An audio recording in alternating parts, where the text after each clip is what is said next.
போடுற மாதிரி சிரிப்பு எடுத்து வாயில போடுங்க. வாழ்க்கையில நோயே உங்களுக்கு வராது.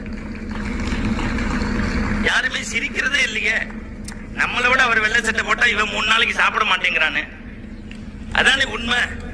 நான் இன்னைக்கு சொல்றேன் சார், நீங்க டாக்டர் வீட்டுக்கே போக வேண்டாம். ஏன்னா டாக்டர் வீட்டுக்கு போய் நோய் வந்துருதே நமக்கு. கோச்சு கூடாது. மருத்துவர்கள் இருந்தா போன உடனே எங்க பெரியப்பாக்கு முந்தானத்து முடியலன்னு கூட்டி போயிருந்தேன். மூச்சை இழுத்து விடு, நாக்க காட்டு, கண்ணை நீட்டு, பின்னாடி திரும்ப, 3/4 மணி நேரம் பண்ணிட்டு இப்ப என்ன பண்ணுதுங்கிறாரு. இது புரிஞ்சாதான் சிரிக்க முடியும். இவ்வளவு நேரம் அவர் என்ன பண்ணாருன்னு எனக்கு தெரியல. பேசிக்கிட்டே இருக்கும்போது ஒருத்தன் ஓடி வந்தான். டாக்டர், நீ வாய மூடுறா அப்படின்னு தெர்மாமீட்டர் வச்சு எக்ஸ்ரே எடுத்து இசிஜி எடுத்து 8500 ரூபாய் பில்லு. அவன் சொன்னான், டாக்டர் நான் பைப் ரிப்பேர் பார்க்க வந்த பிளம்பர், என்ன என்னன்னு பேச விடல. அவர் சொன்னாரு, நான் 8 ஃப்ளோர் கட்டிட்டேல, நீ பணத்தை கட்டிட்டு போ. மருந்தும் அப்பளவுக்கு போயிட மாட்டேங்கிறாங்க.